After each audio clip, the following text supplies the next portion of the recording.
What's up, everybody? Welcome to the House of Mario, the South Australian Nintendo podcast that is backed by 120 Power Star rating. I'm your host, Drew Agnew, and the doors to episode 172 are open. This week on the show, we're talking about our little bit of gameplay with Sephiroth and Super Smash Bros. Ultimate.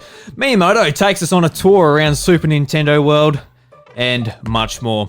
Joining me once again in the chair beside me is Bryce DeWitt. How you going, mate? No, don't you do this every episode. Don't you dare. Yes. Oh, God. Hello, yes, I'm good. Good. I'm good, yeah.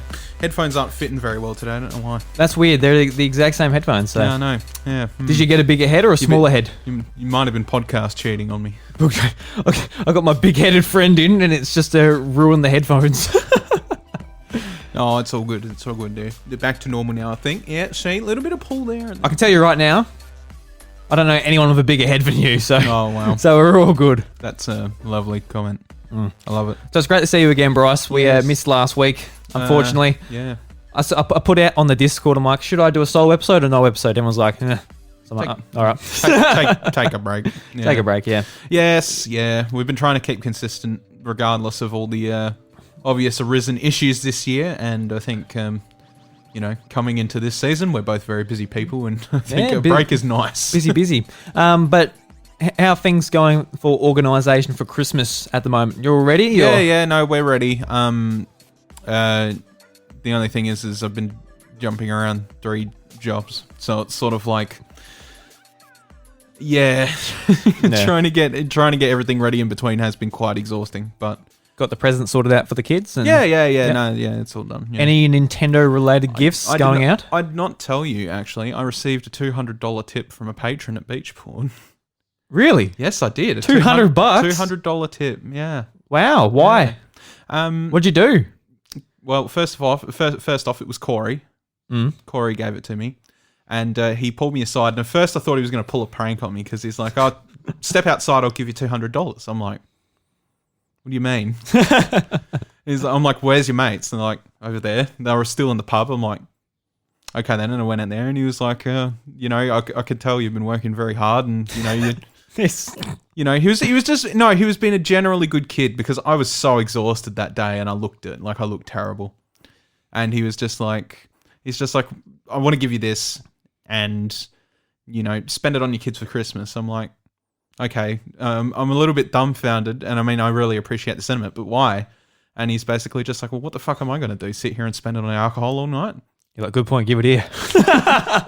No, I was just like, yeah, but, at least you're sort of having fun or whatever, and he's just like, he kind of said, I've sort of been cruising my way through life as it is, and I've never really had to pay for much myself or whatever, and yeah, here you go, just... spend it on your kids for Christmas. That's my only condition. And I'm like, well, Jesus. Yeah, I was lost for words. It was absolutely crazy. So on Christmas, I'm going to bundle up a nice little picture set of the kids unwrapping their presents and stuff like that. And I'm going to send it to them. So you've made them very happy for Christmas. Wow. So that was really, really nice of him. Yeah. Wow, that is. Yeah. Absolutely mad. I completely forgot to tell you about it. Yeah. No, he's a lovely guy, Corey. Yeah, he's awesome. Yeah, he always has been, Even before he gave you $200. Well, no, he's sort of like he brought it up. He's like, I miss the banter with you and Drew, and it's been a while and all that. And I said, yeah, you won't see Drew till February. So did you tell him we have a podcast? You can always listen to Bryce and I's banter. He's just like, on second thought, I'll take that money back. I forgot you guys are unleashing that atrocity to this world. Yeah. So, does Evie get any Switch games or anything for a Switch? Yeah, she's got one Switch game, and that's a Paw Patrol game. Oh, okay. Yep. Yeah. Yep. Can't stop that train. I got another person I know grabbed a Switch in these trying times, which was my mother-in-law. So I lent her a few games. Yeah. Okay. Yeah. She's always played video games. Yeah. I know that. But I'm just like, here's my gigantic stack of Nintendo Switch games. Pick a few, and give me a Switch. I'll sign in my profile, and you can use my downloaded titles as well. Wow. Yeah, cool. So she's got plenty of games to play. Yeah, she'll have a bit to get into. Yeah, big time. But she's like, I'll take Zelda and I'll take something else like it physically. I'm like, cool, yeah, no worries. I'm like, and my profile's signed in, so if you want to play any of these, just download them. You cool? So is Breath of the Wild going to be a first Nintendo Switch game she jumps into, you reckon? Oh yeah. She's already started playing it, I think. But with Christmas so close, she hasn't had a ton of time to play it. Did she get a normal Switch? Yeah. Yep. So I guess the story behind it is somebody else bought it. I don't want to go too far into details because it's a bit of a thing. But one of her friends, grandkids, ended up in a bit of trouble and needs to go on house arrest. And she said she'd take him in. No Switch for you. No. He chucked a hissy fit because he wanted a PlayStation or something. He was a spoiled kid, obviously. Oh. He chucked a hissy fit because she got him a Switch and he wanted a PlayStation. So she's like, all right. So she went and bought him a PlayStation. I don't know why you'd want to do that, but she did. And yeah, my mother-in-law said, all right, well, I'll buy the Switch off you then, so there's no loss. And she did. So there you right, go. okay. Yeah. That's cool. It's really exciting this time of year when new people to like Nintendo and all that get gifted a Switch. It's like, oh, well, what are you going to play? Like, almost 4 years in, there's just so much to jump into. There's so many games. It's like there's Zelda, Mario, Pokemon. There's just countless games. Like all the indie games they can get lost in. Yeah, that's right, yeah. So many things.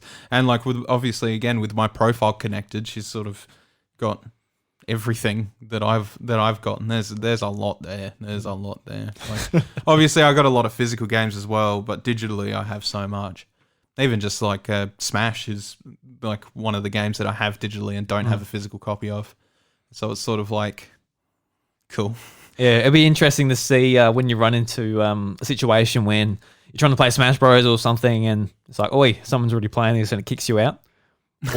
Or you're already playing, then she logs in and it kicks you out. I don't think, is that a thing that can happen? I don't know. Yeah, it is. So maybe it won't on your console because I assume yours is the primary console for yours, but for hers every single time she'll have to be online and she'll have to check to see if she has the license, but if you're already playing it, it won't let her in.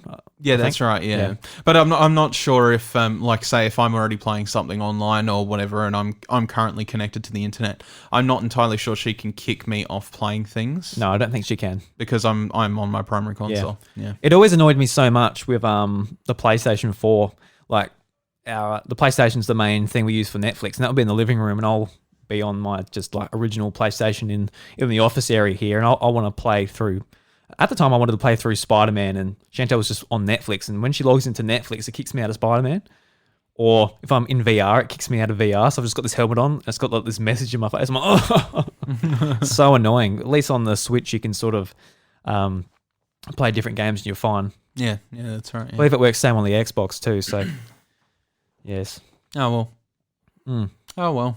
So yeah, and before we get into the one and only announcement at the Game Awards that relates to Nintendo and the Switch, which is Sephiroth in Super Smash Bros. What did you think of the Game Awards overall? Did you watch any or catch up on some of the announcements coming to other consoles? Or there's something, I'm not particularly convinced overall that it was very well managed. I think. Like there was games there that absolutely deserved to be there, like including one that I'm about to talk about but have my gripes with, like The Last of Us 2. But then you've got games like Hades and Animal Crossing and stuff like that. It was all there, but like some of it took home absolute jack shit. And not that I'm salty about it, because to be completely honest with you, it's an award show and I expect it. But how did Animal Crossing win pretty much nothing? You got a few things. You got Family Game. Yeah, Family Game, which is basically the Nintendo Game of the Year. Yes, at exactly. This point. Yeah. The last 6 years, Nintendo's won it 5 times, I believe. Of course. So just because that's all they do is make family games. It was only, I think it was Overcooked 1 or 2. It must have been 1, but won it 1 year, and the rest has been Nintendo. Yeah. But yeah, so I have no idea how that game didn't take home more though. Like with the amount of copies sold, it's almost outsold Mario Kart. It's just one of those types of games where I just feel like these really high budget third-person action games that have a really great story, they're going to prevail over just everything else, no matter what, because they just take the attention. I mean, I think so, but at the same time, like the amount of impact Animal Crossing has had this year is absolutely mental.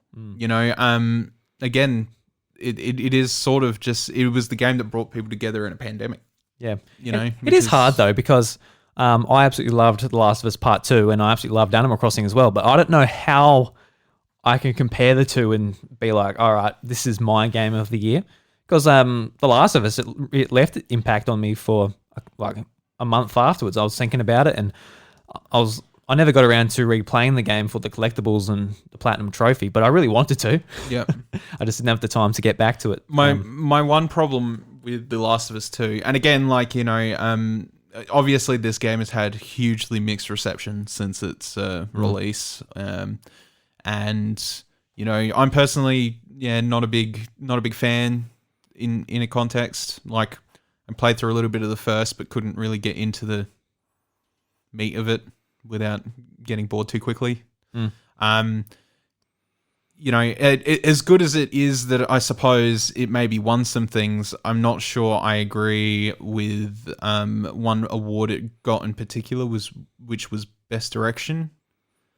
And I think a lot of people hold this as well.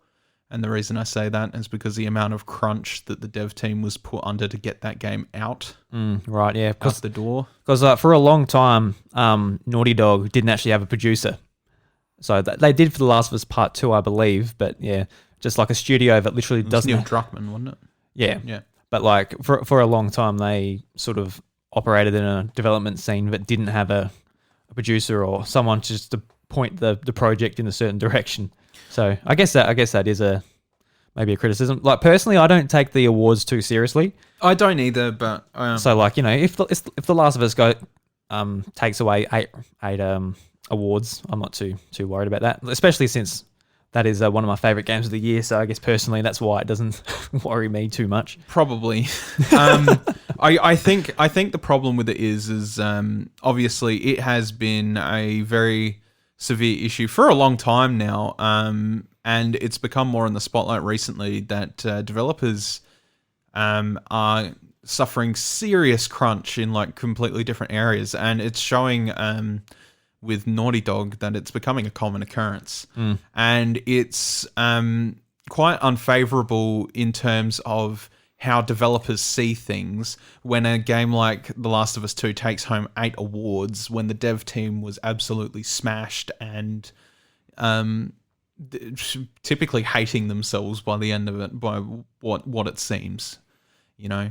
I'm sure they're happy that they managed to take around like all those awards home for the amount of hard work they did, but for the health of the people that worked on it, I don't feel, you know, that was entirely the award for Best Direction. I don't think that sort of fits the bill if you're making your staff go, you know, 20 hours straight working, or, you know, stupid stuff like that, not being able to go home and see the family and sleeping in the office overnight.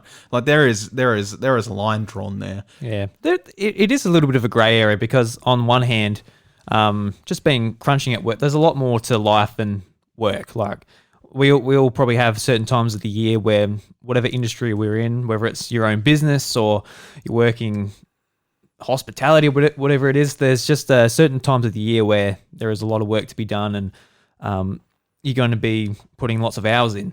And when you're working at a place that is as prestigious as a Naughty Dog, maybe you go on to your expectation is that you will be working a lot because you do want to make some of the best quality content in the industry. But it's a bit of a hard thing to judge, especially when like we don't personally know people in there. I just want to I guess put the attention towards this is the problem that has been ongoing for many years in Japan, which is what we call the salaryman lifestyle. Yeah, where people are working, you know, 50 plus hours a week, and they're coming home, pretty much eating and going to bed, and then getting up in the morning, spending 12 hours a day at work. Like, I don't think that's an acceptable working condition, like, at all. Of course not. No. And especially as, you know, I'm not comparing myself, but working the 3 jobs that I'm working and trying to micromanage 3 different employees employers rather, has been hard. And that's hard enough for me just trying to fit in 40 hours a week and still get time with my kids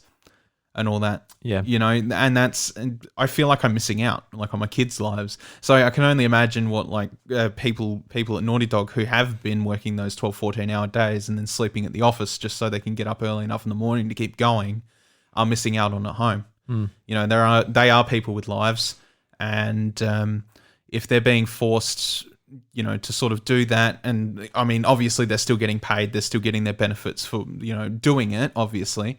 But for them to be working that hard, sort of under the hammer to meet a date, or, you can get out sort of attitude, I don't think that's fair on them. And I don't think that constitutes a good direction of the team in general.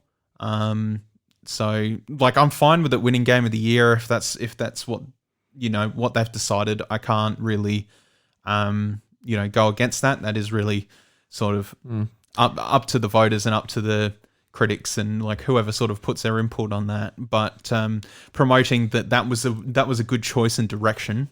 Yeah, I mean, there is also the aspect of the direction the actual game took. Like, a lot of people liked it, a lot of people didn't like it. This is why the game's so divisive. And without spoilers, a lot of people were looking forward to more of The Last of Us Part 1, where you're Joel and Ellie, you've got that banter together, you're on an adventure, and people were really looking forward to just more of that. Yep. And the game took a direction that took it to a completely different place. And it was a very bold and risky move for such a expensive and AAA game to go in that direction. So maybe that's where the direction is going, rather than actually, like, the staff but I at can't, Naughty Dog. But in saying that as well, that also split the entire community of that series in half into a negative and a positive side. So how is that, considered best direction if you've pissed off half your fan base? Don't know. Well, I don't get it. The game, it's mostly a vote, so it won. It's mostly a vote, but it's 10% viewers vote. Yeah. The rest of it is critics. So, it is... And the critics, loved it. So. And the critics... I guess the critics loved it. But, obviously there's a lot of people that are sort of just like, what about Hades? Like, Hades, I haven't played it yet. I'm very keen to play it, but I haven't got it yet. Hades has been absolutely smashing it. There are people that have put 80 plus hours into Hades and they're still not done. And it's, on par with an indie game, obviously, being from the guys that made Transistor and Bastion. Yeah, Supergiant. Yeah. Supergiant. And a lot of people have praised that game to all heaven and high hell, thinking it's, the best game this year and stuff like that. But how many did that take home? I think 2. Yeah, I don't have a... Yeah, I think it took home 2 awards.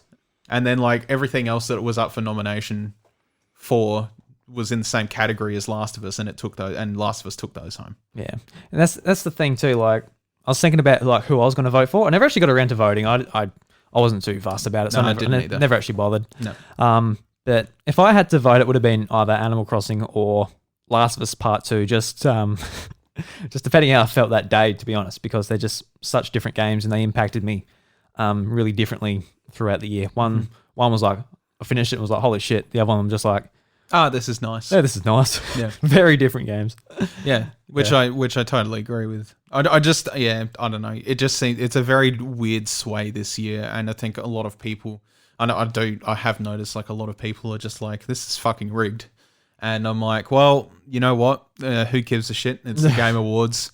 But at the same time, it's just like, yeah, I think maybe just that one little tidbit pisses me off, I think, is just the amount of crunch that staff went through to make that game. And, they took home awards, and that's probably a good thing for them. But at the same time, I hope it doesn't influence other developers to think that that's okay either. Because that is not a healthy way to live. And, Japan and its very, very high suicide rate is an attribution to that. And considering how I think the Western world is more in touch with their way in how they deal with mental health and sort of stuff like that. But I also think as a side effect, we seem to suffer it like a fair bit as well, and we don't in Japan, they're very much about like bringing honor and pride to, you know, themselves and their family and stuff like that. So they kind of just push themselves through it. Whereas the Western world, a lot of people just tend to sort of get swallowed up. And I feel like if we sort of headed in the same direction, we were living that crunch culture that Japan were in the Western world, that would probably see a very, very, very bleak gaming industry if it sort of happened that way. Yeah, need to look after ourselves, whether you're in the games industry or not. It's just, and employees need to look after their employees, you know. Yeah. I can't remember what company it was, but one company, was it developers of Hades? I don't know, it was someone, but you know, they would force people to take days off. You know, they're just like, don't do a thing. Like, seriously, get out the office and don't do a thing. Just do whatever you want to do. Don't worry about the game, and then come back on Monday. Cool, you know, sort of thing. And that's sort of the attitude that needs to happen as we're going forward. And I think, like, you know, it's also partly product of the pandemic. You know, with the pandemic and the way it's been this year, it's really sort of made higher ups sort of freak out and make them want to push things out the door to ensure that they've still got a cash flow going during this whole thing and everything. And that's understandable, but, you know, humans are still human. Yeah, absolutely. But yeah, sorry, it's a bit of a it was a bit of a rant. I just think it's just one thing that sort of, it does peeve me. Yeah, no, fair enough. Like, it's been a big discussion this year, and a lot of people are. You know, we're thinking about a lot more. It's a bit like the discussion about, you know, how your food is produced.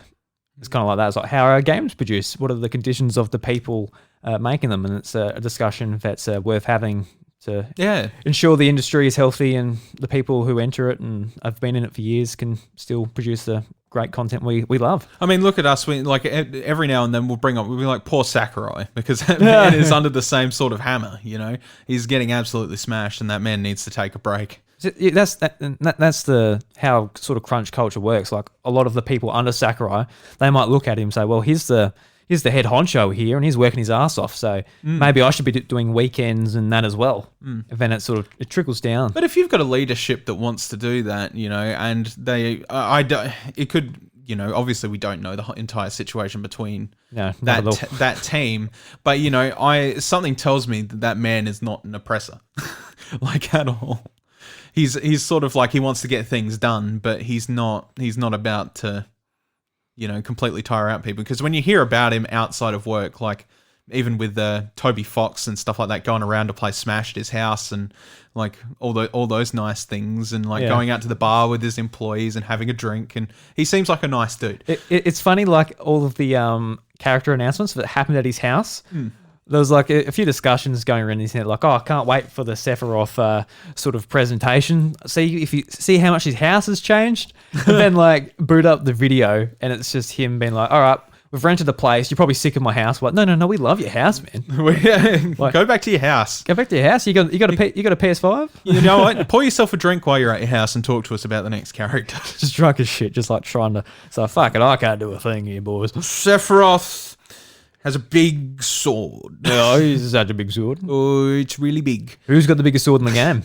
But yeah, like there's a difference between like, if the boss is really hardworking and they're really smashing it out, and the employees are inspired to keep working, that's a whole different thing. But like with somebody that's like at the top and going, do the work, and then, you know, people feel oppressed. There is a difference in that. Yeah. And I feel like from what I understand of the situation, it seems like more of the latter, because of the way people are sort of coming out and talking about how they've been crunched, and, you know, it's not been good. No. Yeah.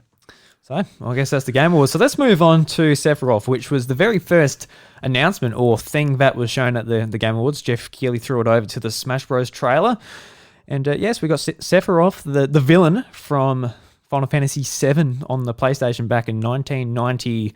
Is it 8 or 7? It was 7, wasn't it? 97 the game came out on the original PlayStation? Yeah, I think so, yeah. Sorry if I'm wrong, but, you know, I wasn't playing PlayStation or Final Fantasy back then, so do forgive me.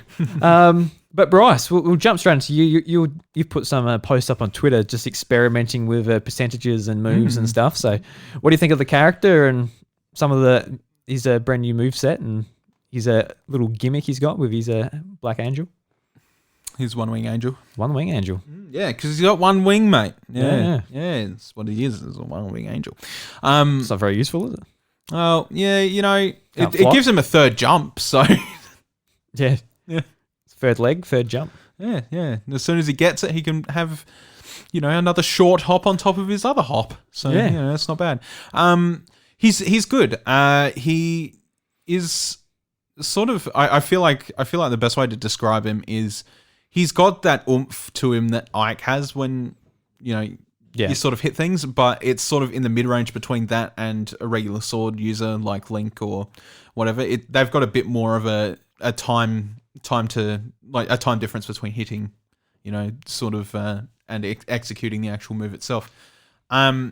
He's relatively basic in some ways in how he plays. Like you feel like with your A moves and stuff like that, it's all pretty much going to go how it goes. He's got a mid-air downward thrust, a la Link and Cloud himself, except I guess the best way to put it in that context is that some of the moves he has are sort of reminiscent to what Cloud does for very simple reasons, and that's all sort of lore related. But given that he has a much different sword, some of like his reach and stuff like that's a bit better.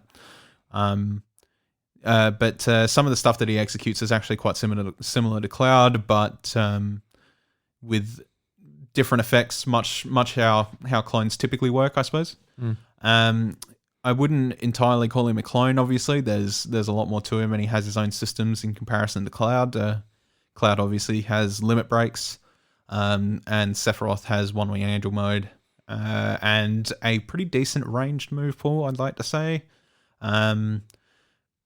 More effective than Cloud's only ranged option, which is Braver, or Wind Slash, or whatever you want to call it.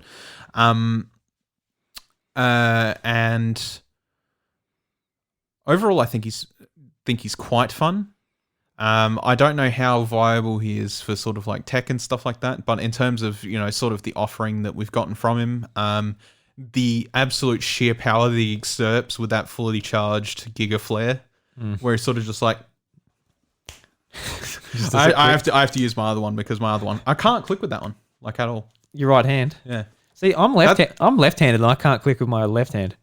I'm right-handed. I can't click with my right hand. That's my left hand. Yeah. And this is my right hand. Yeah. That's weird. Yeah, it's weird. We Okay. need to swap arms. Just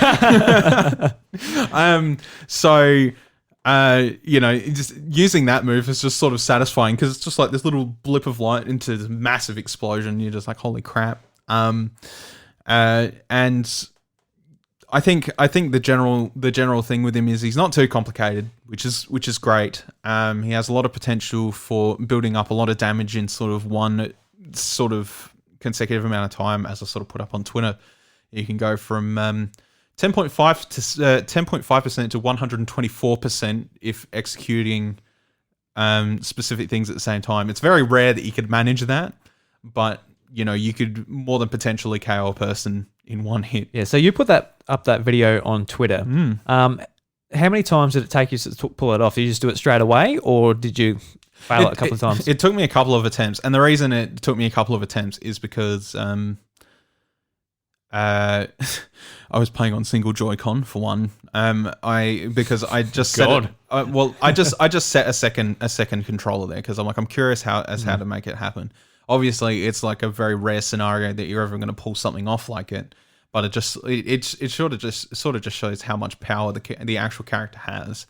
But as people sort of know, I suppose, Smash has really become about stringing things more than anything else. In terms of a fighting game. Yeah. So stringing together things to keep the enemy knocked and stunned and constantly building damage until you get to a point where you're like, yep, cool, it's time to knock you out.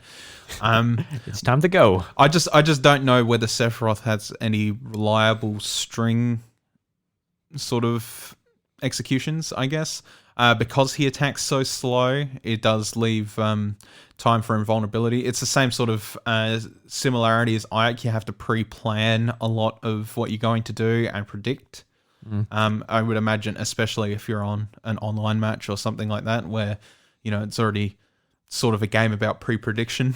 Yeah. I mean, like his smash attacks, for example, though, they do have the armor where if you've charged it up and you're halfway through your attack, you can't be interrupted. That's only during One Winged Angel, though. Okay, yeah. Yeah, so during One Winged Angel, if you're charging a smash attack, you get super armor. And it's unbreakable super armor, I think. So that's great, but you do need to be in One Winged Angel to achieve that. And the only times you get One Winged Angel will ultimately depend on how far ahead or behind you are of your opponent. And then once you've killed somebody with it, it goes away. Yeah. Yeah. So it's a nice little thing, and it's probably a good little gimmick for him. Sort of just because that character demands so much of like, that's sort of like invincible anime and anime enemy energy. Yeah, that's a lot to say.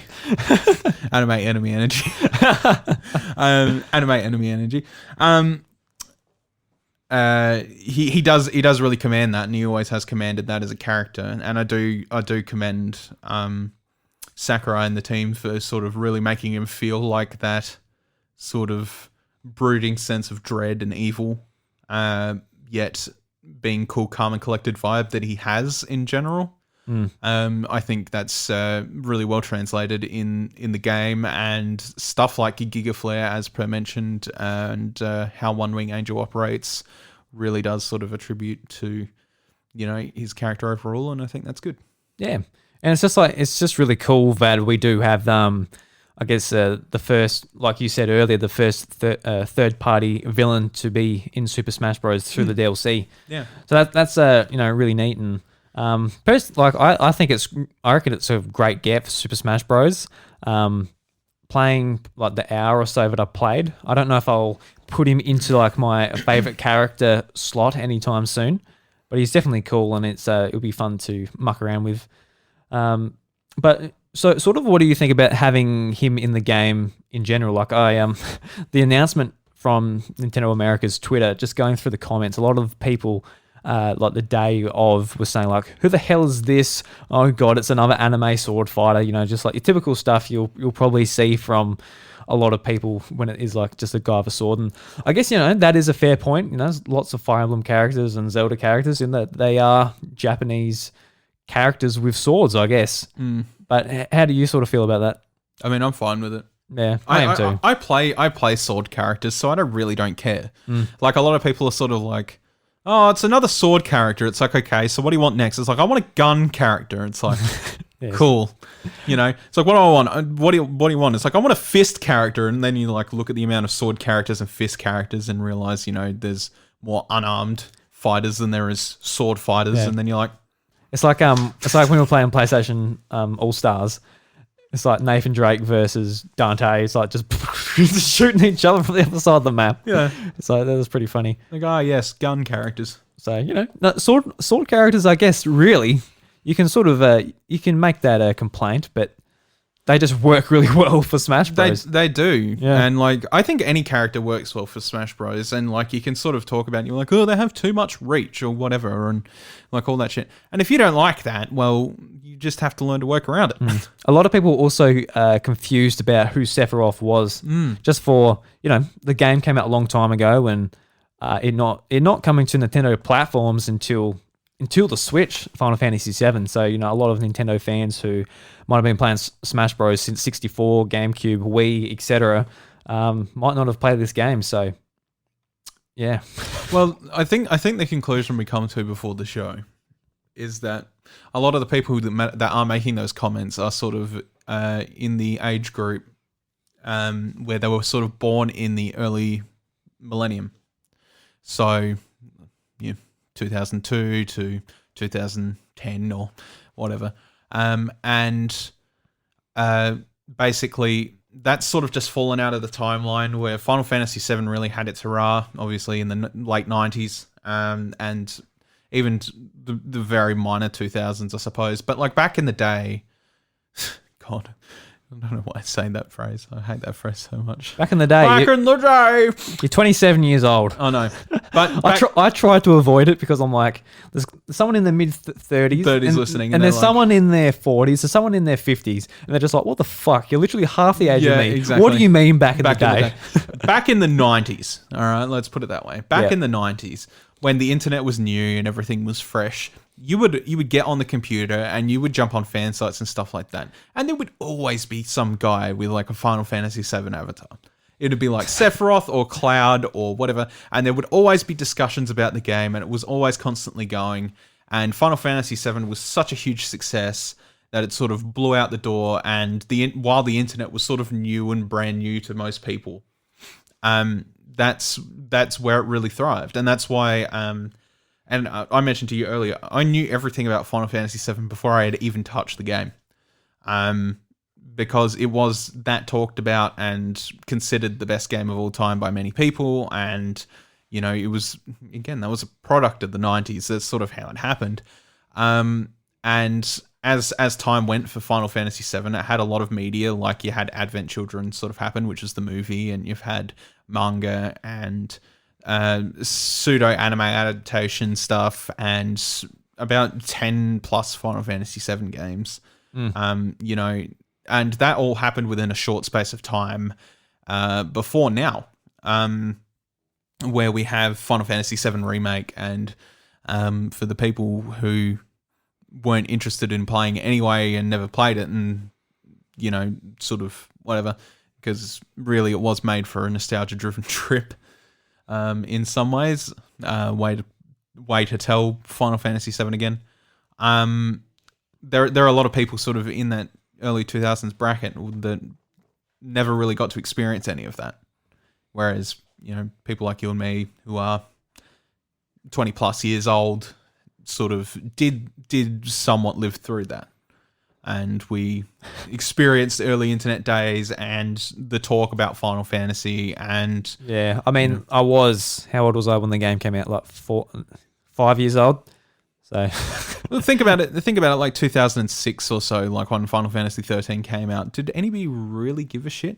Like at that point? Final Fantasy, at that point... Final Fantasy 13 was supposed to be the turnaround in the game. Like the series was supposed to come back. Yeah. Because 12 had happened, 12 had gone. 12 was considered a pretty good game.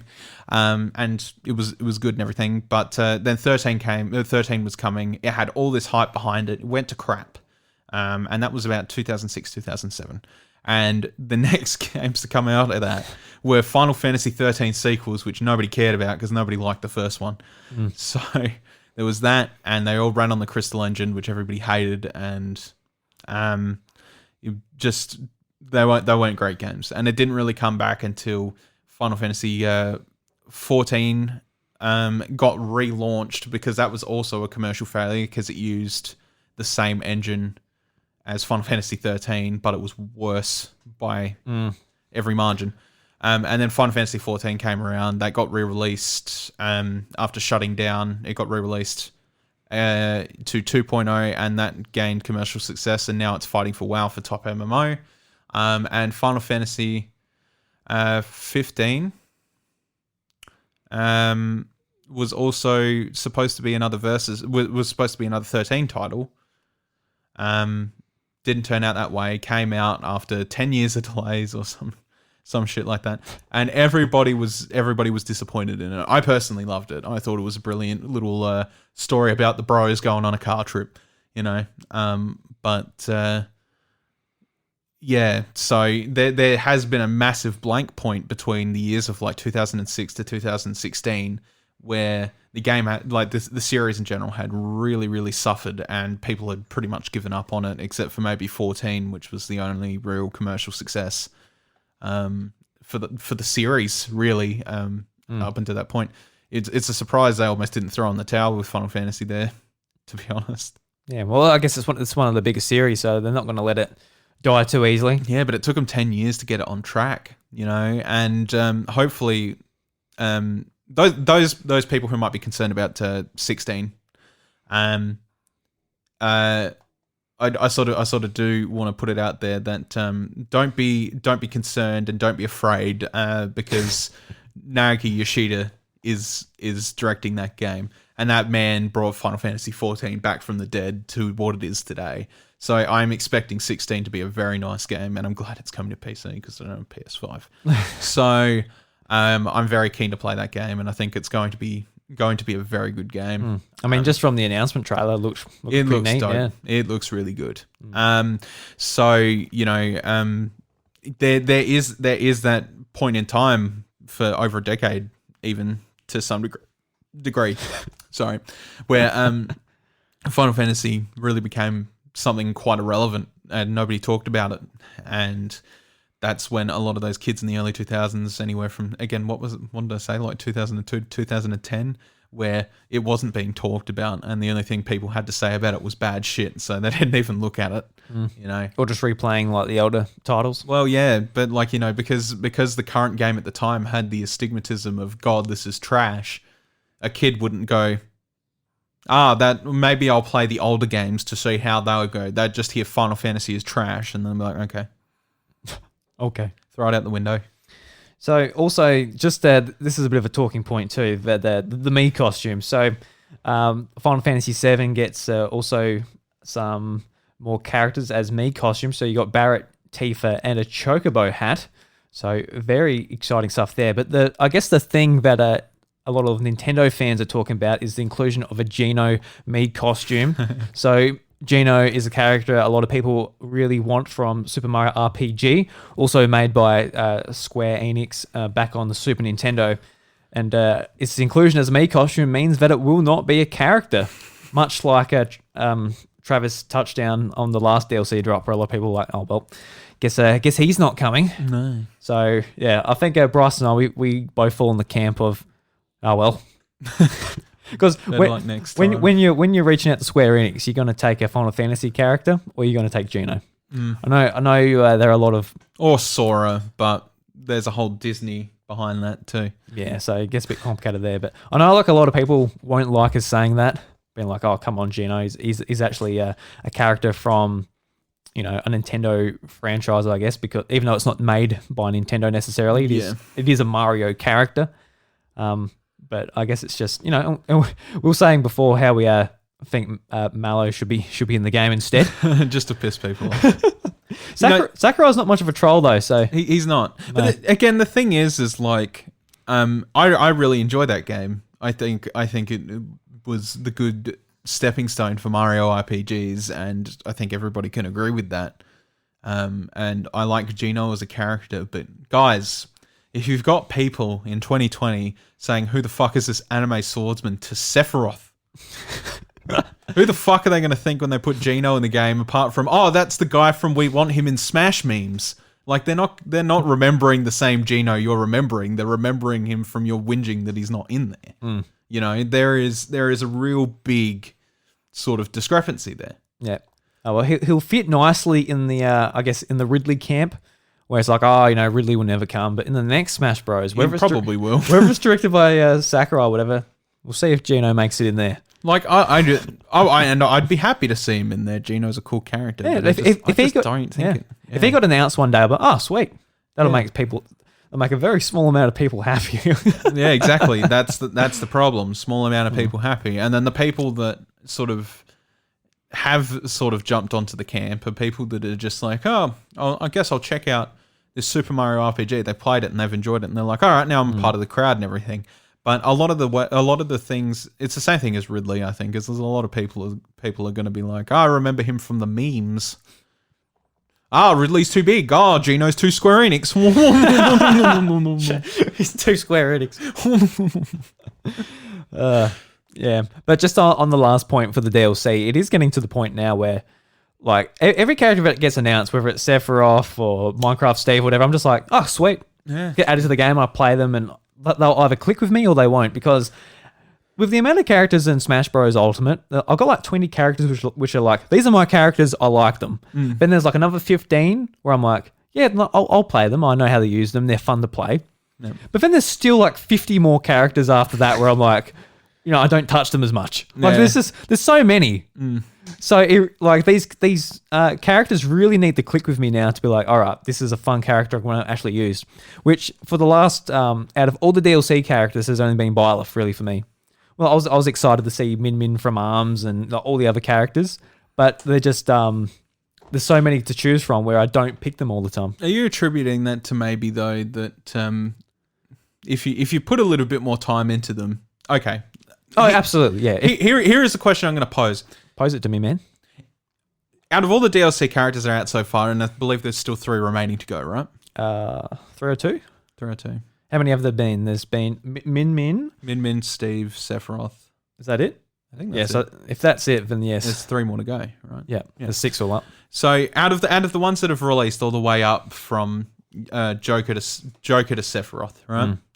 If you were to practice any of those characters, right, and you were like, you know what, this is the one I'm going to practice to really try and get a hang on them. What one out of those would it be that's not Byleth, obviously? Probably. I don't know. I think Min Min's shouting out to me because I really did like ARMS. I love how they brought the ARMS mechanics into Smash Bros. With the being able to use both the unique arms with A and B. I think that was really awesome. Yeah. And like when I close my eyes and I think about that game in Smash Bros, I wanted it to be like that, where you're using the controls to control Min Min like that. So I'll probably say Min Min, and probably after Byleth, maybe she is the character I have used the second most. Second most? Yeah. Okay, have you got a third then? You might as well make it 3 for 3 if you've got 2. Yeah, absolutely. So who we got? So there's Joker. Joker. There's a lot of I think Steve. I don't know. I don't necessarily think I would want to learn him necessarily, but I think it's just so unique compared to all the other ones, and you can really catch people off guard just with how weird it is. And like I think at this stage, unless you're really into Smash Bros. Playing every day still, which should certainly be a lot of people out there doing that, but like if I was up against a Steve at the moment, they'll be able to catch me off guard just so easily, I feel, because it's just like so Even much going on. CPUs do that to me. Yeah. I lost to a Steve. I lost to a Steve CPU because I'm just so fucking confused about him. And to be honest with you, that is the character I hold the least interest in out of all of them. And that is probably saying something, considering that I was more interested in Terry and played a fuck ton of Terry, but had never played a King of Fighters game. See, Terry's really cool. Terry's good. And that King of Fighters stage is awesome. It's dope. Where it's like you've got to like really smash them through that wall. Yeah. Because they just bounce off it if it's just like a half-hearted hit. Yeah. So that is an absolutely amazing stage. And that's the thing with this DLC too. Like, we think about the characters most of all, but just the stages and the music and even the I guess the microtransactions for the Mii costumes, all that being added together is really making a really awesome package coming out. So I think it's just it is, regardless of whether we play these characters, it is fun just in the conversation of the Smash Bros community and people that keep playing those games. So yeah, I'll honestly buy as many passes as they release. Like whether I'm even playing them that much. I'll buy the game ported to the next console. Oh yeah, definitely. Honestly, like it's I do believe that Backwards compatibility would be nice. I can just download it, but I'll buy it again probably as well. Yeah, true. Yeah, but we know that won't happen. We like between us, we played a lot of Brawl together, and that's like in the hundreds of hours camp. That's what we did, right? We were enjoying Wii U. Oh yeah, Wii U was a great game. It was a fantastic game. You personally feel this one's a bit weaker, right? Well, not necessarily. I just miss some of the fun modes in the Wii U version. Yeah, okay. Obviously characters, mechanics, presentation, single player story, all 100% better. Yeah, the game is way 100% better, and even like the small things where it's like the last kill for the match, and it just like slows down, just adds. It makes watching the game that much better, and just that feeling of like seeing it happen. And if you're on the other side of getting smashed, you know it's over. But sometimes there is that instance where it's not over and you do make it back. Yeah. And the other person's like, oh, come on, what the fuck? Well, that's happened so many times. There's a lot of small things, and just seeing like that, Even like you look at the games, it's the same graphics, it's the same engine, but just like the differences in animation and that between even like Mario and that. Like when I first saw Mario in action in Smash Ultimate, and I played a lot of Mario in Wii U, there was a lot of differences between the two characters, just in the way they were animated. So no, I don't think the Wii U version is better than Ultimate. No way. Okay. But there were just some things where I just missed, like, you know, the trophies and just some small things like that. Yep.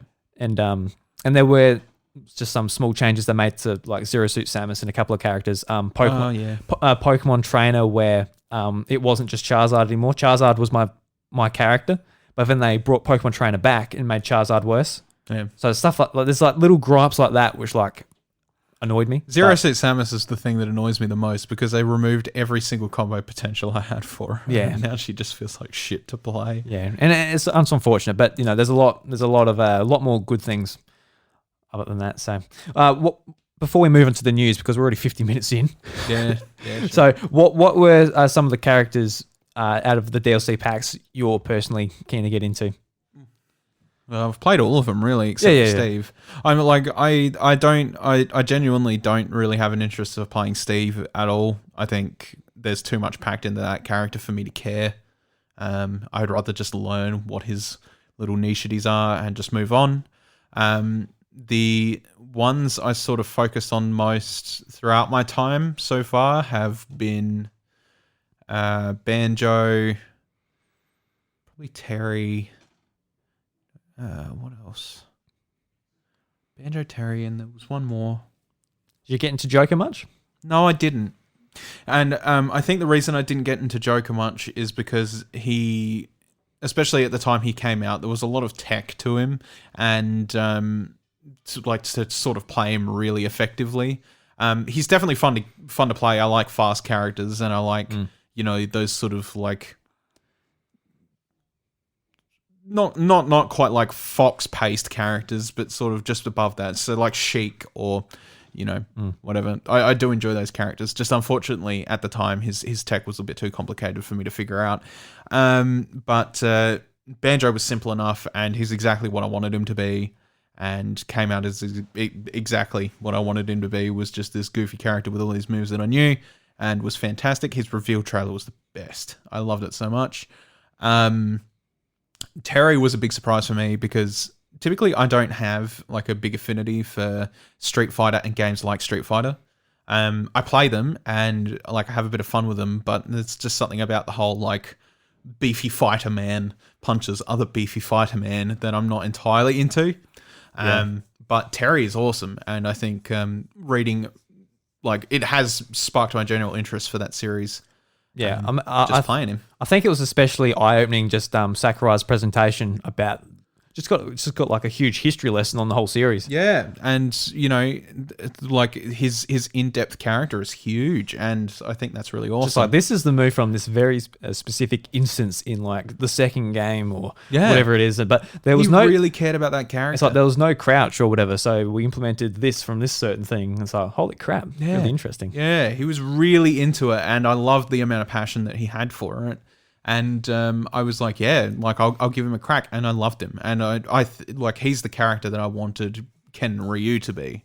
I feel like he does things very similar, but just enough different that he doesn't feel as blocky, I guess, as those two do. He feels a bit more free flowing. Because when I played Street Fighter and stuff, when I was used to something as like fast and open as Smash Bros. You just feel like you're like, oh, just move backwards, please. Yeah, exactly. He's just like hopping backwards. It's like, oh. Yeah. What else? There has to be one more in there. Jesus, who was in the first pass? Joker, Banjo, Hero, Byleth. What's the last one? Piranha Plant. I love Piranha Plant, actually, if we include him. He's actually one of my... He would be in like my second tier of characters, which I really enjoy, so I guess I could include him. But who was the fifth in that pass? Because there was 5 in that, wasn't there? Or was there only 4? Yeah, there's 5, but there was 6 with Piranha Plant, I believe. Who was the last one? Oh, I don't know. Might have to move on, Bryce. We got to get going. You've got to get to work. God damn it. Well, anyway, yeah. So Banjo, Terry, and at this point probably Sephiroth. Yeah, I think. Yeah. I'm not looking forward to you getting good at Sephiroth. He's a scary man. He's fun. Yeah. All right, Bryce, let's move on to some news. We'll get through this at a nice brift. We'll get it a brief. Yeah. Is that all? High five for my friends. My body is still. So this week, Bryce, we got a Nintendo Direct, but it featured no games, and it was oh my god, what did they talk about then? What did they talk about if Nintendo didn't talk about games? He just slapped his own face and it hurt him. Yeah, because I hit a weak point. A weak point. Ow. Your whole face is a weak point. That's why people punch each other in the face. Oh my god. Anyway, so Shigeru Miyamoto gave us a bit of a tour around Super Nintendo World. So we'll talk about this nice and quickly, Bryce. But when the opening date got announced, it'll be early 2021. We were really keen to go. Yeah, and this will hopefully be a bit of a holiday for us once coronavirus and all of this stuff is lifted. And just some of the takeaways from this is just like how just intricate and just all. It is kind of weird how it is called Nintendo World, but it's all Mario focused, which is like, Mario is the franchise for Nintendo, but it will be cool to see it expanded in the future and all that. Yeah, I'd love to see Zelda and Pokemon attached to it. And yeah, oh my god! But just like going through the lobby and it being Peach's Castle with the Mario 64 castle theme playing, and you're moving on and you're going like with like the mobile app being applied to things you're doing in the park and earning coins, and the whole place just being gamified. It's like, for anyone listening to this podcast who is a huge Nintendo fan, I think it would just be unreal to go to this place. And when we were going through the video, we saw like the merch section where Miyamoto was showing off some of the merch, and you mentioned like, I didn't even think about merch, but I reckon when I go to this place, I'm going to come away with just like bags of it. Like it's going to be it's a Nintendo product at a Nintendo theme park. It's going to be so expensive. You could just imagine how much they're going to charge for this stuff. But when we go to this place, we'll make sure we have some savings and we can get some silly little plastic toys of Mario.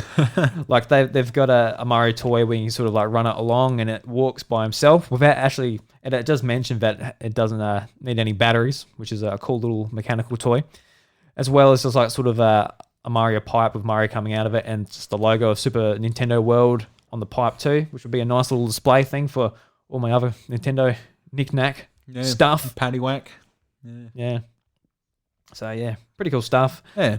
Anything else you want to point out for the theme park? I don't want to talk too much. It's pretty easy. Just go and check it out on YouTube. It looks so very realistic, like lifelike looking, and I think that's friggin' awesome. They obviously put a lot of work and time and detail into it, and I'm very keen to actually see it in real life, like right in front of me. I'm very keen to see it. Yeah. And it's Miyamoto mentioned at the end of the video that it is more theme parks are opening up in other places around the world, which is going to be cool. Not in Australia as of yet. Oh, it would be nice if it comes to Adelaide and we can sort of live there and record every episode from Nintendo World. But that'll be live in one of those big question blocks. Yeah, that'd be pretty cool. Have a House of Mario attraction and we just live there. So up next is an indie world that happened a week or so ago, and a bunch of indie games were announced. So we'll go through some of the indie games quickly, just what we think of them and all that stuff. But the biggest one by far was Among Us, is now out on Nintendo Switch, which is cool. One of the biggest games of the year that actually came out in 2018, but came to notoriety in 2020 because of Twitch streamers and just the need to communicate and play with friends over video games. Very similar to maybe how Animal Crossing become so popular as well. Did you catch my post on that last night? I did. So you talked about you picked it up on Switch. I picked it up on Switch. And you said you were affected by cheaters. My God. Like, I played it when it was sort of at its high, right? And it was really fun, and I played it with friends, and it was great. And I also played public lobbies, and public lobbies were fine. But obviously, I sort of just installed it last night and thought, I'll jump for a couple of matches Among Us. I love that game. Played it for about an hour, and I think just about I had a cheat clean match maybe every 4 matches. Like, I don't know what the fuck. Why do people feel the need to cheat in something like Among Us, where the whole point of the game is to, there's no ranking leaderboards or anything. Like, so that is a real weird thing. It's kind of like having some mates over and like, let's play some Scrabble, and you got like some bloke who's just got like all of the letters in his pocket or something. He's like, I win. It's like, good for you. Yeah, exactly. Yeah, it's not like Call of Duty where it's like, I've prestiged. And you're like, oh, that's awesome, man. It's like, I actually cheated. Or Pokemon where it's like, I've got all these rare Pokemon. I actually hacked them. It's just like, I won in Among Us. Yeah. I walked through a wall and killed someone. It's like, cool. Yeah. Thanks, man. Yeah, no, that did confuse me as well. There was one guy, there was one cheat, where as soon as the match started, the lights were turned off, so we had to go and fix the lights. I'm like, what the fuck is going on here? So we went all the way to turn the lights on. We went to the light panel, and the switches were consistently switching on and off, so you couldn't correct them. Like, there was no possible way. It could have been anything else. So it's just like, you lose. Yeah, It was basically just like, your lights are off, so now somebody's just going to run around and kill everyone when you can't see them. Fantastic. Yeah. So, like, why? Hopefully, the developers get onto the cheating scene and put a stop onto that. But it is cool. This is out on Switch, so it's not out on Xbox or PlayStation. Yeah. So this is like, I guess, a console exclusive for the time being, which is really cool. Yeah. It's relatively. It'll probably remain that way, to be honest. Because it's obviously out on mobile for free. There's ads and PC. It's actually out on Xbox Game Pass on PC now as well. So you can just jump on there, and it's a bit under $7 on Switch. It's $5 in general anyway. Yeah. You might as well just go buy it, guys. Support them. They're good. They're good. The only sort of thing I was thinking about is obviously this game is communication is 100% necessary. When you were playing it, were you relying on Discord or anything, or No. Text chat. Just text chat? It's got text chat inbuilt in the game. And how do you find that on the Switch when you've been playing? Oh, you press the L button and then you just go. Do it quickly, yeah. But it is 100% better played over voice. So if you've got a group of friends, it's the best way to do it. But you can just jump in public matches and play like that. It's not a big deal. Yeah, cool. Yeah. Good. So they have revolutionized the controls a bit, because you could not play with a controller before. Switch version, you can play with controls. Yeah, awesome. They've figured out a way to do it. So that's sweet. good. Yeah. Yeah. No, so that's really cool. I'll be picking it up. I actually haven't played it. I've just been watching Let's Plays of it. You can go download it on your phone right now. It's free. Yeah, I know. I'll pick it up on Switch because I prefer just to play it on my Switch. But yeah, no, that's really cool. Really looking forward to playing it. Another game that was announced is Grindstone, which was a launch game for Apple Arcade. Obviously, exclusive rights have ended for that. So that's a cool little puzzle game, which had a lot of good stuff going around it at the time when it was on Apple Arcade, so pretty cool that it's out. Calico is also out by Peachy Keen Games. What else was announced? When the Past Was Around, which also looks cool. This is a story, Edgar, a girl in the early 20s. Like anyone her age, she's lost. She lost her way in the journey to achieve her dreams, and when she lost her way in the journey to find love, until that she met an owl. So there's like a lot of these games, like they're like very story based, and I probably won't get around to them, but they a lot of them have intrigued me. Spelunky 1 and 2 are coming to the Switch winter 2021, which I assume is no, this is VUX, so it is Australian, so it will be winter our time. Very cool. The one that I'm most excited for is Super Meat Boy Forever, which is coming out on December 23rd, which is actually a console launch exclusive, and it's a Epic Game exclusive on PC as well, not coming to Steam for 6 months after that. But finally a sequel to Super Meat Boy. Yeah. So it's been 10 years since the last Super Meat Boy. But you've been waiting for that one. I have been. It's not like something I'm like really itching for, and I'm not 100%. This game looks more like an endless runner type of setup as well, but I'll sort of read the sort of synopsis here for the game. So the highly anticipated sequel to Super Meat Boy has arrived, almost, in Super Meat Boy Forever. Meat Boy and Bandaged Girl's adorable baby girl, Nugget, has been kidnapped. You'll get through the grinder as you jump, slide, punch, and kick through several worlds containing thousands of hand-constructed levels that are randomly smashed together to create a unique gameplay experience with each save game. With bosses' secrets dying, awesome music, vibrant art, and even more dying, prepared to face some intense challenges. So, it is very different setup, I guess, compared to the first game, where the first game, it is very much about wall jumping and very precise jumping to actually, get to the end, get to Bandage Girl when you finish that level. Whereas this one actually has like sliding, punching, a lot more sort of into the mechanics of it. And it's interesting too that like it's all sort of, I guess, procedural with every game you play as well. Yeah. So interesting as well. Cyber Shadow, which is coming out on January 26th. Which looks pretty cool. I won't go through all of these, but yeah, if you're interested, go and check out the Indie World video. And if you've already seen it, very cool. Let us know what some of your favorite announcements were. Always love these things, like just having stuff shown to me and be like, yeah, that like. There's always like one game where I'm like, all right, that one is on my radar as well. Yeah. So this one's by Polygon, and it's an interview with Doug Bowser. So I'm going to leave this in the show notes. You can check out the whole thing. It came out on the 16th of December. And it was written by Russ Frushwick. But I just wanted to bring up one certain topic, which was a sort of a question about the Switch Pro. So there was lots of discussions about Joy-Con drift and what Nintendo's whole plan was with all the Mario stuff, ending at the end of March. Like a lot of questions a lot of Nintendo fans have, like, why are you doing this? Apart from, we want your money now, not midway through next year. But just some of the stuff on the Switch Pro. So I had it here, but it's I've lost my bit on the page. Here it is.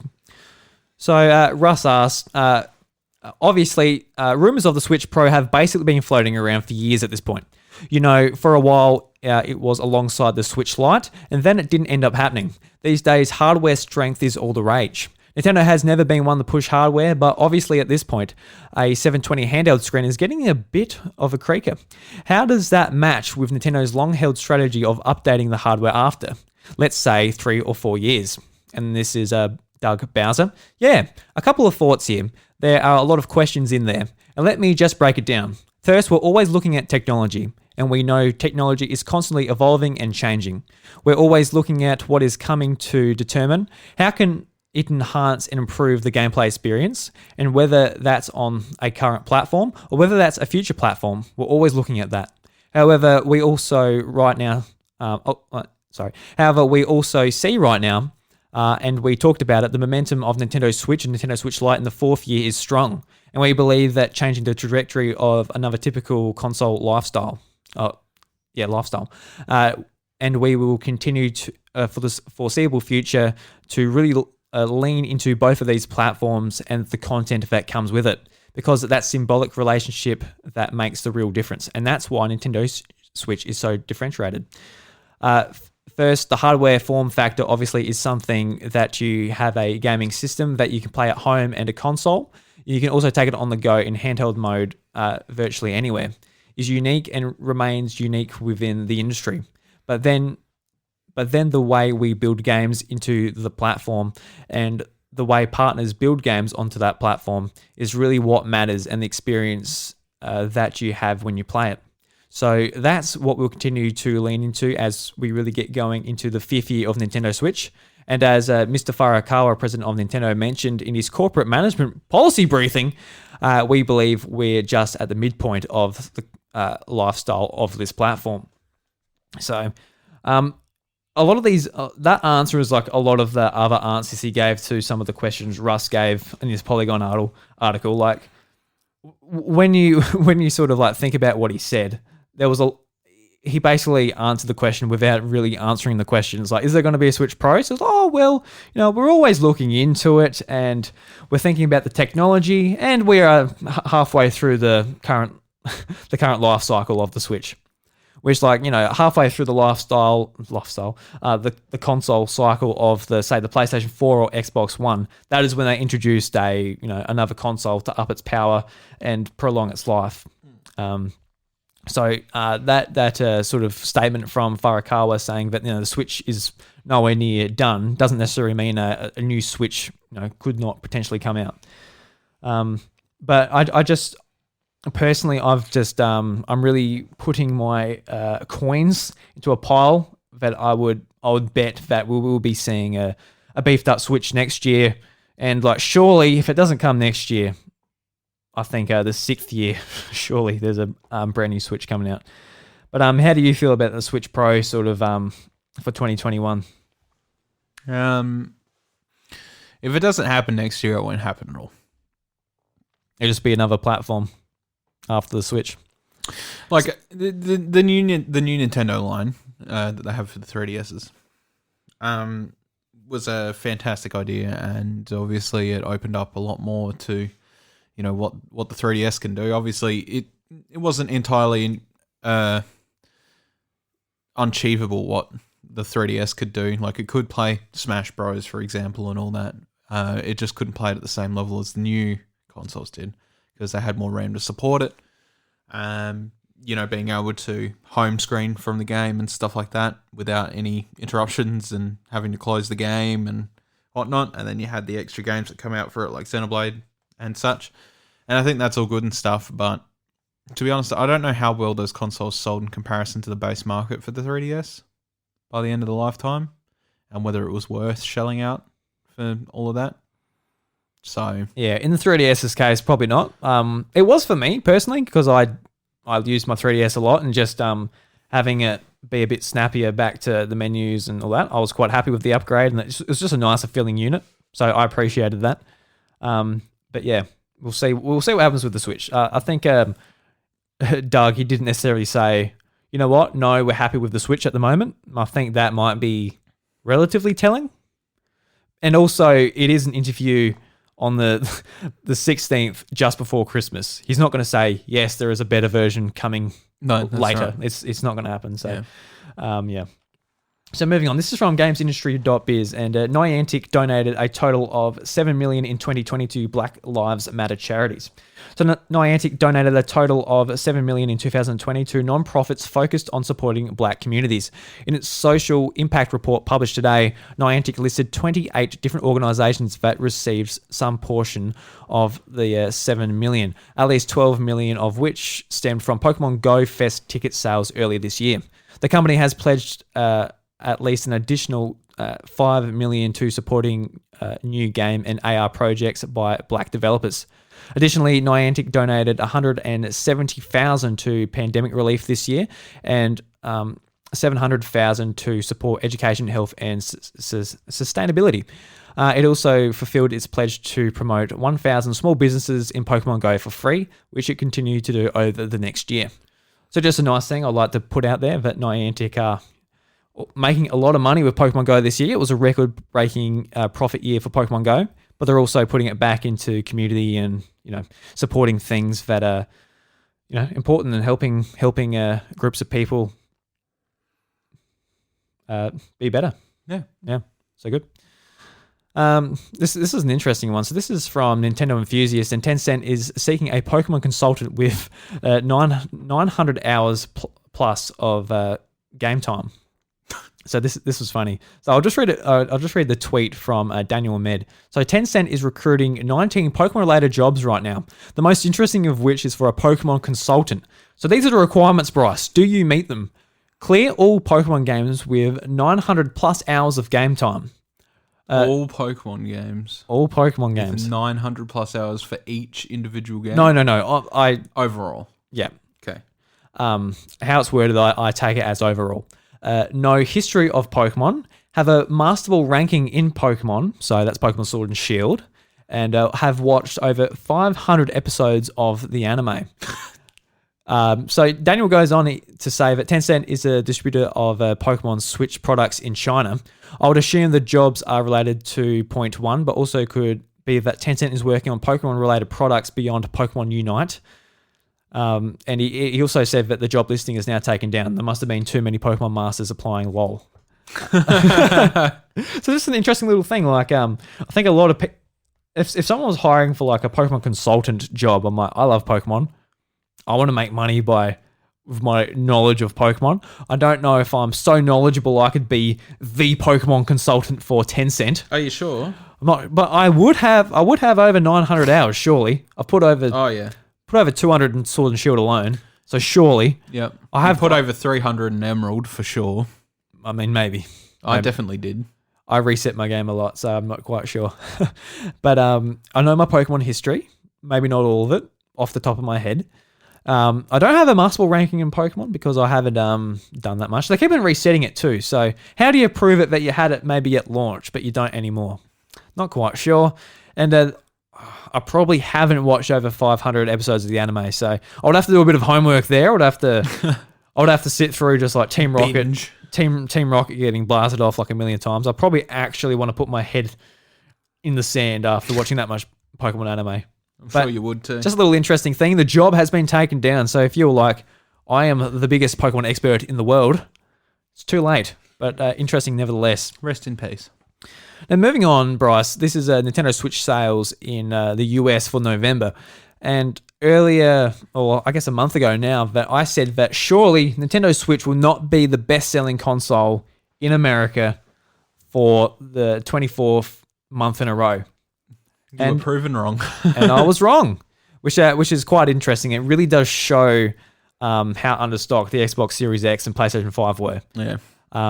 So despite the launches of both the Xbox Series X and S and the PlayStation 5, Nintendo Switch was the best-selling console in the US for the month of November. This makes 24 consecutive months the Switch has sold the most of any console in the US, according to a press release from Nintendo sharing data from the NPD group. The Switch and the Switch Lite combined systems sold 1.35 million units in the US during November, which was included in the Black Friday weekend. This is nearly twice as many units that were sold last month.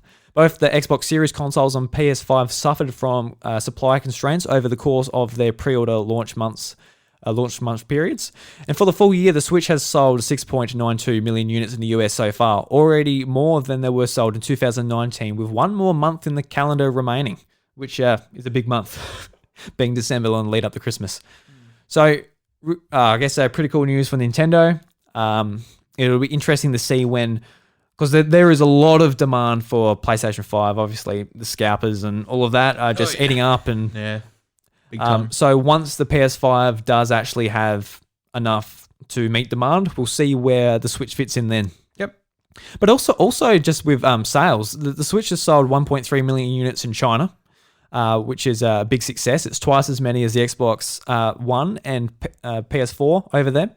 And in Canada as well, it's sold. It's the best-selling console in Canada for 25 months in a row.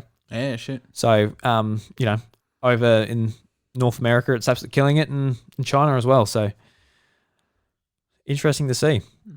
And this is a pretty cool one. So, both PlayStation, Xbox, and Nintendo have sort of merged their gaming policies to sort of unite, I guess, sort of their message and their commitment to keeping people safe online. So on all of the platforms' websites, they've put up sort of their shared commitment to safer gaming policies.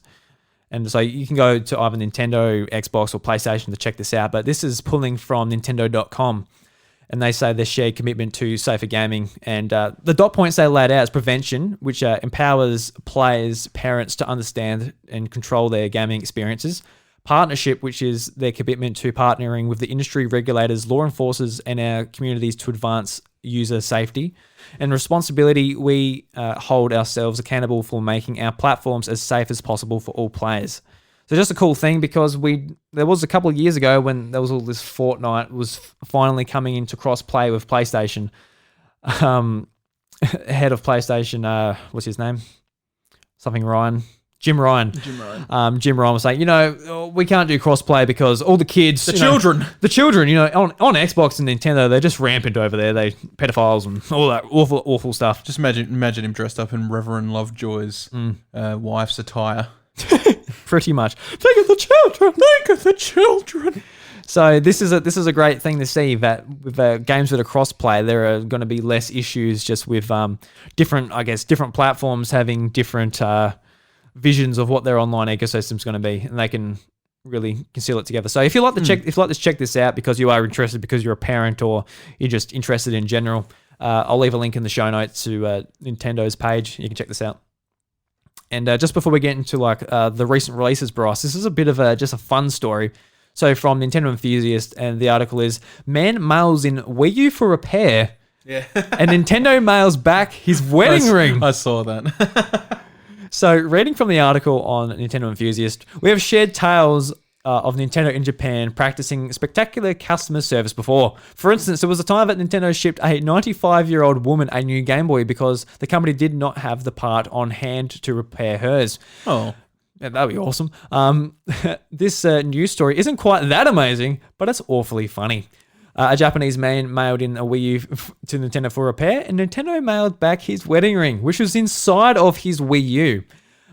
Those facts we know for certain. However, we also trust a bit of Google Translate. It was seen that the man's daughter may have inserted the wedding ring inside the Wii U. Thinking of it like inserting a coin into a piggy bank.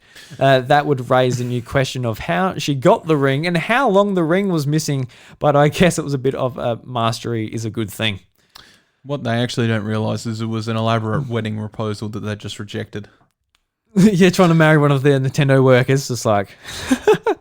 Marry me so I have insider knowledge.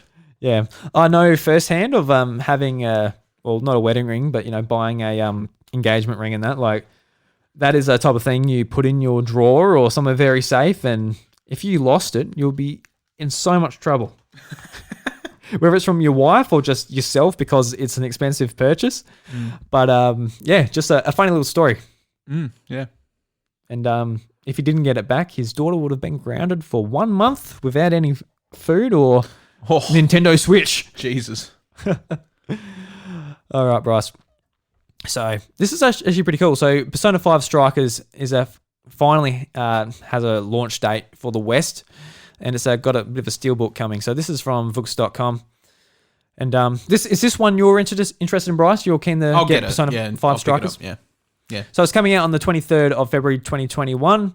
And you can pre-order a steelbook edition that comes with the soundtrack, a digital art book, and behind-the-scenes video. I know a lot of people are really excited for this. So very cool. Yeah. And if you are interested in some more games coming to Nintendo Switch Online, for the Nintendo Entertainment System, you get Donkey Kong Country, Super Nintendo. I just read the NES. I'm sorry, everyone. Donkey Kong Country 3, Dixie Kong's Double Trouble, the Interrogation Factor, Super Vials 4, and Tough Enough. Okay, Tough Enough. I haven't heard of Tough Enough. Have you heard Tough Enough? No. So what is it here? So 4 champions seek to challenge the Great Tower. In this action game, your special attacks level up every time you defeat a certain number of enemies, making your hero grow even more powerful. Make use of your guard and be careful to time your special attacks against the tough guys you face on your way to Jade, the self-proclaimed fighter king. With this instant replay feature, you can have even more fun watching the last moments play out. Okay.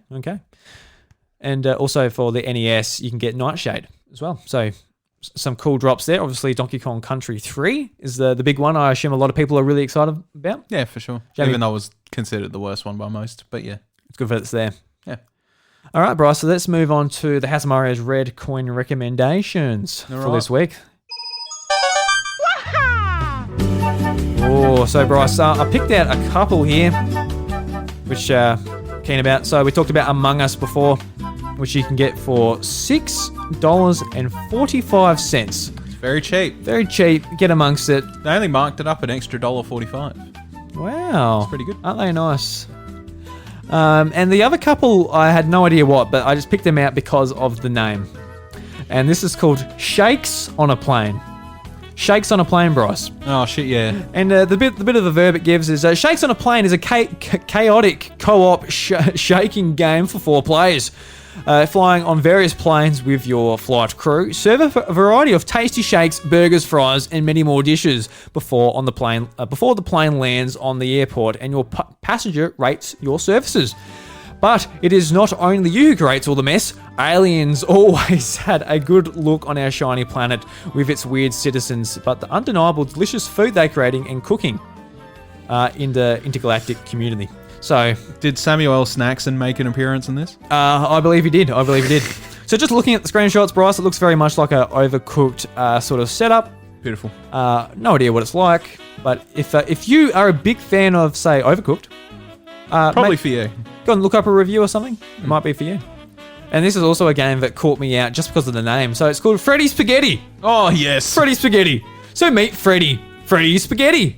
Oh, and Jesus Christ, Freddy. Meet Freddy.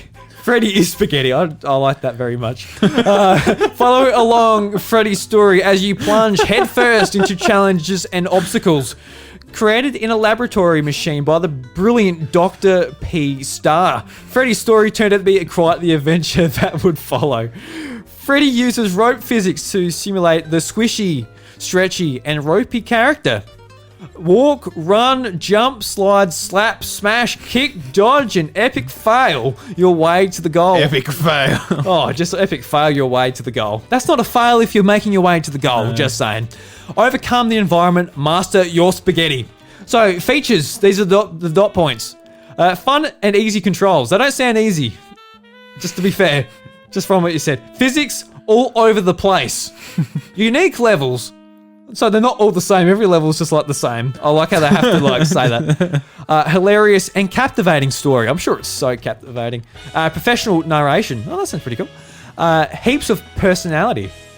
So it's on sale at the moment for $6.39. I don't know. 20% off. Sounds like a bit of a wet noodle to me. Yeah, so very much a physics game. Trying to get a piece of biscotti. Biscotti. Jesus, now we're reverting to childhood. Biscotti? Spaghetti. Freddy's Spaghetti. So on Nintendo Switch. Very cool. And at the moment, there is a huge Christmas sale going on at the moment. And I just want to highlight some of the games that are on sale at the moment. So Double Kick Heroes is 20% off for $26.40. It's a game that was in one of the Nindy presentations a fair while ago when I was pretty keen to play it. And it actually made its way into Xbox Game Pass. I've been playing it this weekend. And it's just a really quite interesting rhythm game where you're trying to escape a horde of zombies by drumming out to the metal and rock music. It's got a great soundtrack from like the couple of hours I've played, and going through the story mode, there's quite interesting dynamics between all the characters, and even some like point and click adventure portions of the game too, which is pretty cool. Yeah. So that's a cool one. Guacamelee 2 is 70% off, and it's $9 at the moment. Guacamelee 1 was a game I really enjoyed when it launched on the PlayStation Vita in 2012, I believe it was. And I haven't actually got around to the second one, but from everything I hear, the second one is even better than the first. And I did pick up this game on a sale a few months ago when it was on sale. So it does come on sale quite a bit. Yeah. But it's definitely an interesting one. And the last one is Super Meat Boy, which we talked about Super Meat Boy Forever coming out soon. But if you haven't played Super Meat Boy... The first game is really good. It's absolutely excellent. So it's only $7.80, so definitely worth picking up. Absolutely. And I got this list from Vooks.net. They do every week an absolutely fantastic job of compiling the latest releases as well as the sales going on. So if you want to check out every single game that's on there without going through that awful loading that the eShop does, and when there's 1,400 games on sale, you'll never get to the end of that list unless you get a rubber band and put it on the analog stick and just leave it. But that kind of beats the point because you won't see it. So absolutely fantastic. So go and check out that. I'll leave it in the show notes. Ross, we're going for an hour and a half, so I'm not sure. We won't have enough time for Reggie's Rec Room, will we? You've got to leave. No, I've got to leave. You've got to leave. So how do you feel about doing another episode, which it's all about the games and 2020, and we'll put it up Christmas Day? How do you feel about that? If I can find time for it this week, I don't think I will. All right. We'll see what we can do. We were going to talk about...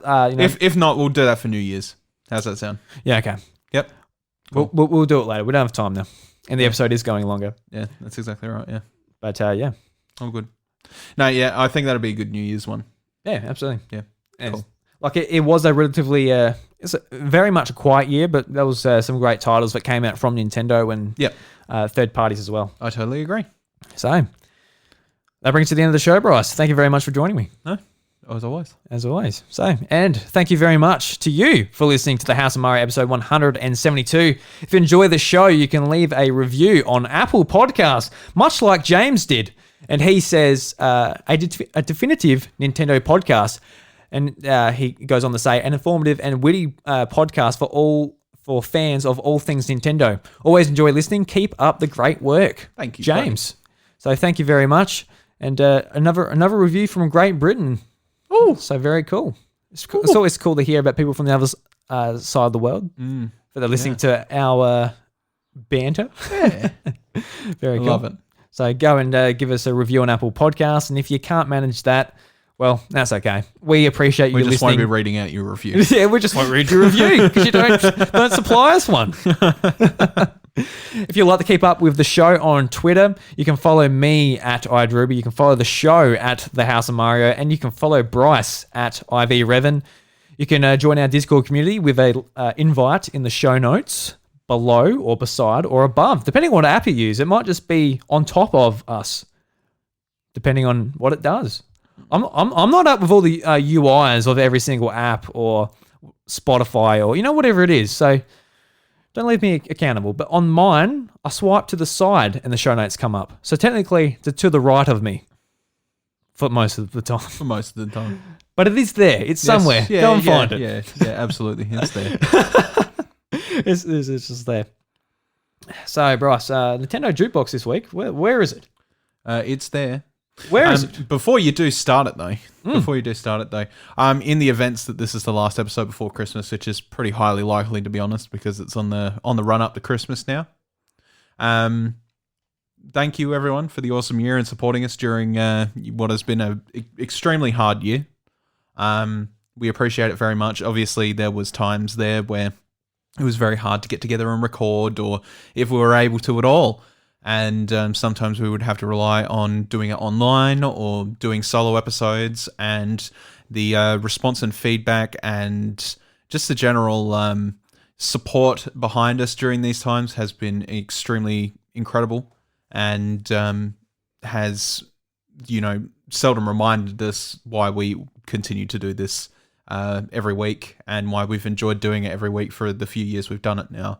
We're slowly on the climb up to episode 200. That's a lot of episodes, and neither of us get sick of it. We do it week by week, regardless of whether it's both of us or one of us or either of us or whatever. Except for last week. Yeah, last week was a bit different though. It is a very strange Christmas this year, and I'm sure everybody else is also feeling the same. So from both Drew and myself, provided this is the last one before Christmas, we really do hope you enjoy your Christmas, and hopefully you get to see your family. And if you don't get to see your family, contact your family and talk to them. And don't forget that while this whole thing is going on and has been a problem for the entire world this year, that everybody is always thinking of each other, and you're always together no matter how far apart you are.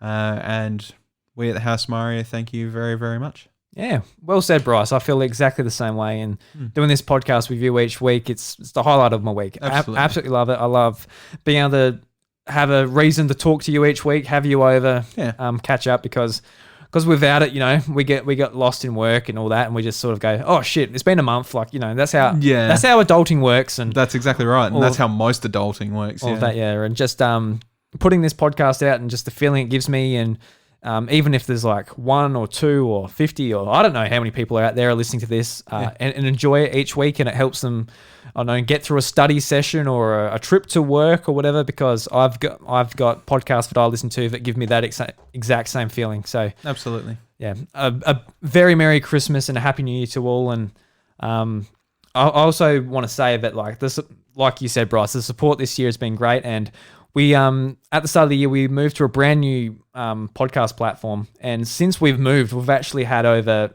8,500 downloads, which is insane, which is really cool for like a small podcast for our size. And we've had multiple episodes go to 200 plus downloads and listens. So it's cool to see a bit of growth there. And hopefully in 2021, we'll come back stronger than ever and put out some great content. Yeah, keep in. And we'll get back to the usual schedule next year, hopefully, too, with the conventions and stuff as well, which will be good. Yeah. And just with Pokemon's 25th year anniversary. Zelda, I want to do like a lot of special stuff to, celebrate those franchises we love so much. Absolutely, yeah. Alrighty. Thank you very much, guys. Thank you, We guys. can go back to the jukebox now. So, this week's Nintendo Jukebox is the prelude Final Fantasy Christmas Remix Special. Obviously, with Sephiroth coming out Super Smash Bros. Ultimate and our big, discussion on Final Fantasy earlier in the episode, seems very fitting. So, enjoy the Christmas music. And we'll talk to you soon or in a couple of weeks. Yeah. Yeah. All right. All right, guys. Catch you later. Bye-bye. Better shut the door. It's a bit warm in here. Yeah. See you, mate. All that snow in Australia. Yeah. See ya.